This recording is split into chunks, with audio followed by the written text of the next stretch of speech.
I love that scene of that movie because it reminds me of something. And I know it reminds you of something too, and I know what you're thinking. And before I tell you what you're thinking, because I'm thinking the same thing, I need you to do something. Keep your eyes focused straight ahead whenever I tell you what we're all thinking at the same time, all right? Keep your eyes focused straight ahead, and don't do this or this to the person next to you, because I will save you a lot of trouble when it comes to the rest of Christmas, because if you do this or you give like that little knowing look out of the side of your eye, you might just make your Christmas season a whole lot harder with whoever you're sitting next to, okay? So what we're all thinking, no hands, eyes ahead, no elbows, right? What we're all thinking is, that reminds me of something that we do every year for Christmas that I hate to do. I really don't like it whenever we go to that person's house. Or maybe it's just like, for you, it's just like in the movie where I really don't like it when the in-laws ring that doorbell. It's like, for whom the bell tolls, right? Whenever you hear that doorbell ring, or when you press the doorbell. Or maybe it's that office Christmas party that you really don't want to go to, but your spouse has to go to, and then you get there and you're like, I don't know anybody here, and so I'll just kind of sit back, or I'll stick close to her sides, and when everyone comes around to talk, I'll at least know somebody, right? So we all have that one thing that at Christmas that we don't like to do, that we have to do every year, right? Because it's either, I don't know who to talk to, I don't know anyone else there, I don't like them, I don't like what they talk about, I have no idea what to talk to them about. We've all been there, right? The thing is, though, those are just kind of excuses underneath the real reason, right? And the real reason that we give all those things about not wanting to go and not liking them, not knowing what to talk about, right? It's not what I want to do. If Christmas only happens once a year, so why would I want to spend it with people I can't stand, or talking to people about stuff I don't care about, or listening to jokes that I've heard every year for the last 10, 15 years, but they can't remember that they told me already. Right? We've all been there. We have that thing about at Christmas that we don't really like to do, and we don't want to do it. It's like, and then we're like, well, I just don't want to, God. Like, we tell God, if we could just not have to go there, that would make Christmas so much better. I could connect to you so much more. I would be able to stay in the spirit of Christmas and be able to keep you at the front of my mind if I didn't have to go there or talk to them, right? Well, I want to talk to you about a story in the Bible that on the surface has no connection to Christmas whatsoever. You won't find any of the people in this story except for Jesus in your nativity scenes at home or in the bandstand park, if any of you saw the paper this week. But it has a connection to Christmas. And I want to talk to you about this story that happens in Mark. So in this story, we're starting in Mark chapter 5. It says, so they arrived at the other side of the lake. Okay, this is Jesus and all his disciples. They got in a boat, and like in the story that Barb shared, they sailed across the lake, and storm came blowing up, and all the disciples woke Jesus in a panic, and help us, we're going to drown, right? And Jesus gets up and calms the storm. Okay, they're just getting off the boat from coming across the lake. And that happened, okay? Then the day before, it was a normal day for Jesus. He got in an argument with Pharisees. He taught a whole bunch of people parables that they had no idea what was going on, and he healed some people, okay? Normal Jesus day. And then he sails across the lake, and he calms the storm. Not something the disciples are used to seeing every day, right? So they arrive at the other side of the lake in the region of Gerasenes. And I looked up Gerasenes. That is how you pronounce it. When Jesus climbed out of the boat, a man possessed by an evil spirit came out from the tombs to meet him. So they landed right next to a graveyard cemetery, and there's a man possessed by an evil spirit comes running out from amid the gravestones where he lives, and he comes right up to Jesus. Okay, the disciples are like, I just want to get off this boat. Like, I'm so seasick from the whole storm thing. And as soon as they get off the boat, this guy comes running out after him. When Jesus was still some distance away, okay, this guy saw him coming. He knows who Jesus is somehow, right? This guy knows who Jesus is from way off. The man saw him, ran to meet him, and bowed low before him. Right, so he comes right up to Jesus, okay? With a shriek. So this guy's right here, right in front of Jesus, bowing down right in front of him. And now he's yelling at him, okay? This is a pretty crazy day from the disciples' perspective. Like, I used to be a fisherman on this lake, and now we sailed across the lake. Jesus calmed the storm, and now there's a crazy guy yelling at him from point blank range, right? Why are you interfering with me, Jesus, Son of the Most High God? This is at a point in the disciples' lives where they don't even think Jesus is God. Okay, this is a point where the only person in the world that thinks that Jesus is God at this point is John the Baptist, and he's in prison. Right? The disciples just think they have no idea. He's this special guy. They've never seen anything like it before, but they don't think he's God yet. This is before Peter said, this is before Jesus ever asked the disciples, who do you say I am? And Peter says, you're the Messiah. This is before any of that. So the disciples don't know who they're dealing with. But this guy, he seems to, right? Jesus, Son of the Most High God. In the name of God, I beg you, don't torture me. And then Jesus demanded, what's your name? And the man replied, my name's Legion, because there's many of us inside this man. So it's not really the guy that's doing the talking in this story, it seems like. It's the demons inside him that seem to be talking. And I'm willing to bet that this guy wasn't named Legion when he came out of his mother. His mother and father didn't name him Legion. And I bet, to ruin the story for you if you've never heard it, Jesus throws the demons out of this guy at the end of the story. I bet he didn't keep the name Legion afterwards. So someday we're going to get to find out what this guy's name really was. Kind of like the woman at the well. I bet she has a name. And when we get to heaven, we'll find out what her real name was. But this guy, I wonder what his real name was. Because depending on when these spirits attacked him, he may have been a child, or he may have been married. He may have kids. He might have had goals in life. He may have been a leader in his community. He may have been a leader in whatever industry that it was that he worked in. Maybe he was a fisherman or a carpenter like some of the disciples or Jesus. We don't know. But he had a story before this, and he has a story after this encounter with Jesus. I just wonder, where all this happened in his story, and the people that missed him or the people that were ashamed of what happened to him in his family. We don't know. Someday we'll get to find out, and I'm pretty excited about that. But he has a story, right? His name isn't Legion. That's what these evil spirits called him. Then the evil spirits begged him again and again not to send them some distant place. There happened to be a large herd of pigs, though, on the hillside. Send us into those pigs, the spirit begged. Let us enter them. Now, one more. So Jesus gave them permission. The evil spirits came out of the man and entered the pigs. Why? I don't understand this part, and I'm not an expert on evil spirits.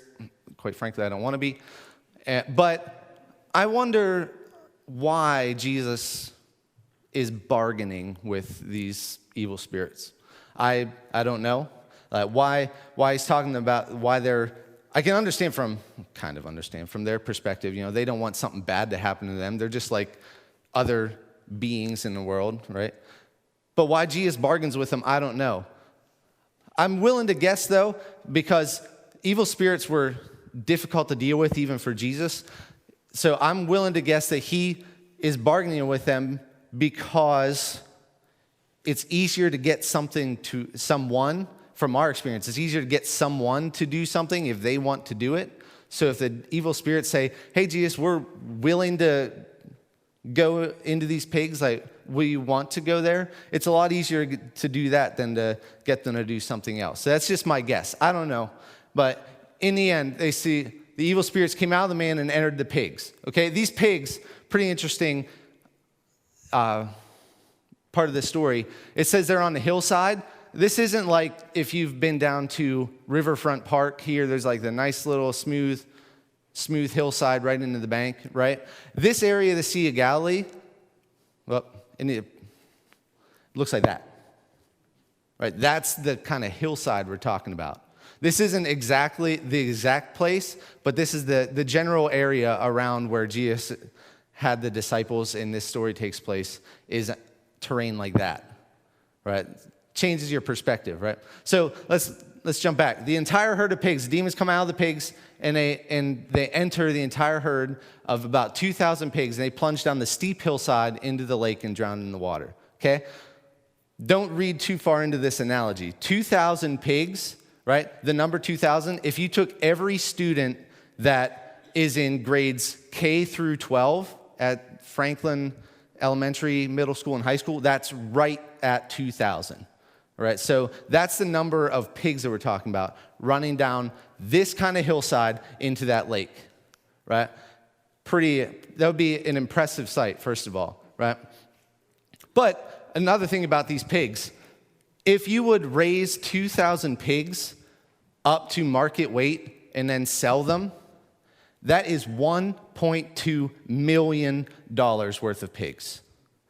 That's a lot of money even today, right? So if that kind of money is sitting on that hillside, right, and now Jesus just sent it crashing into the lake, what's the owner of those pigs going to be like? Not happy, right?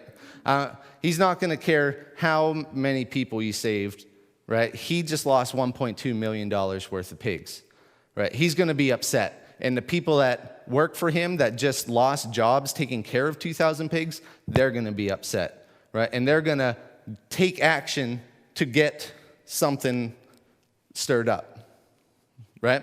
That's what would happen nowadays. People haven't changed in 2,000 years. They thought the same way then as they do now, right? I want something to happen because I'm angry right now, right? But Jesus said one guy is worth over $1.2 million. One guy, right? So if him getting tortured to death isn't enough proof to you of how much he loves people, this is another example of how much Jesus loves one person, right? So 2,000 pigs is $1.2 million. The herdsmen fled into the nearby towns, surrounding countryside, spreading the news as they ran. People rushed out to see what happened, right? I imagine 2,000 pigs running down the hillside, past the village, through the village, we don't know, right? I imagine that would gain some attention, right? Someone's going to see it, even if they heard from the herdsmen, even, they know what's going on, something happened, right? So they rushed out to see what happened. Normal, right? And the crowd began pleading with Jesus to go away and leave them alone. Like I said, people haven't changed all that much. They're angry because their husband's job just got lost, their job just got lost. They owned the pigs. They're related to the person that owned the pigs, right? They are angry. They're ticked. And it says, began pleading. When people an entire town is angry, right? And they all come out in a large group of people and they're confronting somebody about that caused the damage that they're angry about, right? So Jesus made the entire town angry. Now the whole town is out there. How do mobs plead? Not politely, last time I checked, right? We have enough evidence on our news every single day about the way mobs act. And it's not like they came, Jesus, will you please get back on the boat and leave? That you can bet that's not how it happened, right? They're pleading more with maybe sticks in their hands, clubs in their hands, stones in their hands, at least anger in their voices, at the very least, right? They're telling Jesus, get out of here. You're not welcome here. We don't care what you did for this guy. We don't care, that it was just pigs. You've basically wrecked the entire economy of our village, and so you need to leave now, right? And they were angry about it, right? As Jesus was getting into the boat, we don't know, quick aside, we don't know why Jesus was going there, right? This is nowhere near the rest of his main ministry area. He never goes back to this section of the country, right? He never, if he was going somewhere on this side of the country, he never got there because he got in the boat, destroyed some pigs, healed the man, and got back in the boat and left, right? So he never got where he was going, or maybe the whole intention was to come over here and save this one guy. We don't know. But he's getting back in the boat, and a man who had been demon-possessed begged to go with him. Begged to go with him. Jesus, I want to be one of your followers. I want to be like the 13th disciple. We could have had Matthew, Mark, Luke, John, and Legion, right, as the Gospels. I doubt it would have kept that name, but it could have happened, right? That's what he wants to happen. And this guy's completely sold out. Jesus, I'm willing to abandon everything, even though I don't have anything. I'm willing to give it all up right now, right? But so what? What does this have to do with Christmas at all? You know, I don't see any way that this has to deal with Christmas other than the fact that 2,000 Christmas hams just got destroyed in the lake, right? Like, that's basically the only way we can get this to link in with Christmas. And it's not true at all, because this guy says, I want to go with you, Jesus. He had some motivations for going, right? He had reasons that he wants to go with Jesus. You know, good reasons too. I mean, Jesus just saved his life, you know, restored his sanity, made it so he could have a life again. And Jesus says, no, go home to your family. Tell them everything the Lord's done for you and how merciful he's been. We're used to Jesus saying, hey, come follow me. You know, come follow me. That's what we think. And he tells this guy, no. He's willing to leave his country and never come back again, follow Jesus for the rest of his life. And Jesus says, no, stay home or go home. I don't want you to follow me. Go home to your family and tell them everything that's happened to you. I'm willing to bet that this guy, he's like, Jesus, my family are some of the people standing in the front of that mob right there. You know, that's my mom and dad who, when this first happened to me, they didn't understand what was going on, and so they completely rejected me and threw me out of their house. Or, Jesus, I don't think you understand. I used to be married, and that's my wife with her new husband and their kids in the front row. Right? I don't know what this guy's story is, but I bet he had some really good reasons, because he's willing to go with Jesus. And usually you don't have that unless he doesn't have anything to go back to, maybe. He doesn't have any reason to go back home. And so he's like, well, this is my shot to get out of here. This is my ticket out. You know, I don't care about my family. I don't have any family. No one, you know, I've been living in this graveyard for I don't know how many years, and no one ever has come and left me food. You know, no one's ever come and tried to even yell across the cemetery because they're scared of me, but no one's ever tried to yell across about how much they care about me, right? This guy probably has good reasons to not want to stay home. And Jesus says, no, go back home. Tell him what God has done for you, right? And we think we're so different from the people in the Bible, right? A lot of us have stories that make us not want to have to go back home, right? Jesus, I don't want to go home to my family because, you know, the way that they act, the jokes that they tell, the stuff that they drink, how much they drink. You know, I'm not comfortable with that. I don't want to go home. That's not who I am anymore. I don't want to go back to school and deal with those people, sit in the classes and hear the same insults that I've heard day after day after day. I don't want to go to work and to a job that I hate to do something that I don't see that matters and deal with coworkers that, you know, that have none of the same priorities, that talk about their husband that way, that talk about their wife in that way. Right? We don't want to go back home, right? And right now you think, well, does God expect something different from me that he expects from this man? No. Jesus tells us every day, go and share your story. You know, Tell your family how merciful God has been, what he's done for you, right? We're no different. Jesus tells us the same thing he tells this man. Go home. Share what you've been through. Share your story. Well, John, what if I don't have a family anymore? Like we just have gone our separate ways. Or, John, I love my family. We get along. We share our stories all the time. Like, I don't really see how this applies to me, right? Maybe you're sitting in one of those two camps. Or most of us are sitting in the middle. But another way of translating the same thing Jesus said, go home to your family, can be translated this way. Go home to your own people. That kind of shuts the door on all those arguments, because maybe your own people is your coworkers. Maybe your own people are the people you go to school with. Maybe your own people are the people that you encounter on the street or that come into your place of business and do business with you, right? Or maybe it is your family, right? Your own people are who you're supposed to go and tell your story to.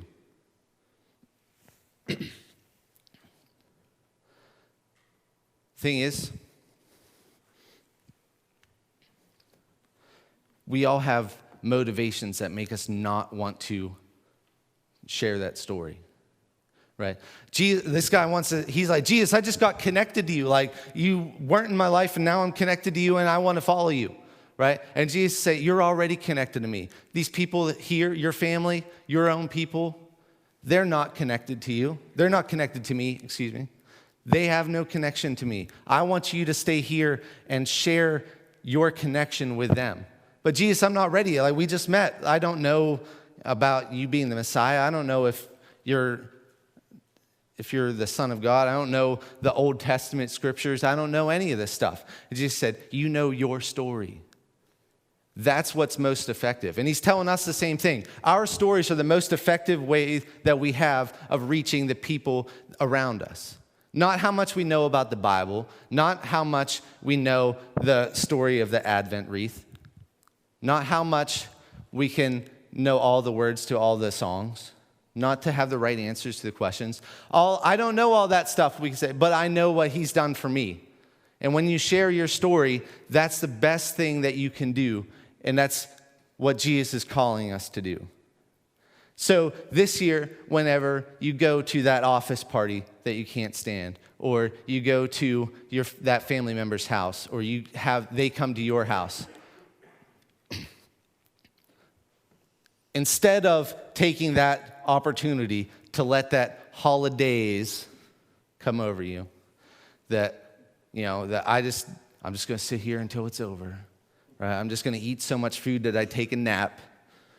Instead of talking about the same sports teams, instead of talking about the weather again for whatever year in a row, this is your chance to go a step further, to share your story of what God has done in your life.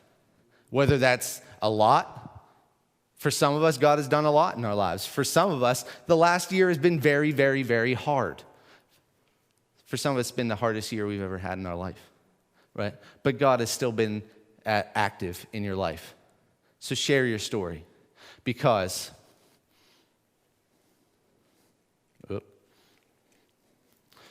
your story isn't perfect. God has made it the perfect story to share. People don't need examples of perfect Christians. Quite honestly, the world around us has had enough of the perfect face that perfect Christians put on when they go out into their perfect lives. And they come out of their perfect churches, right? Share the stories that make you not perfect.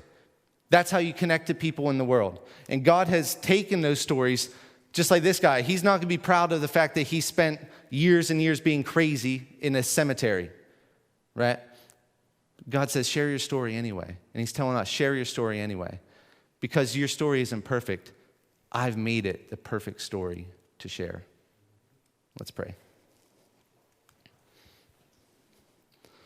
Father, thank you for the fact that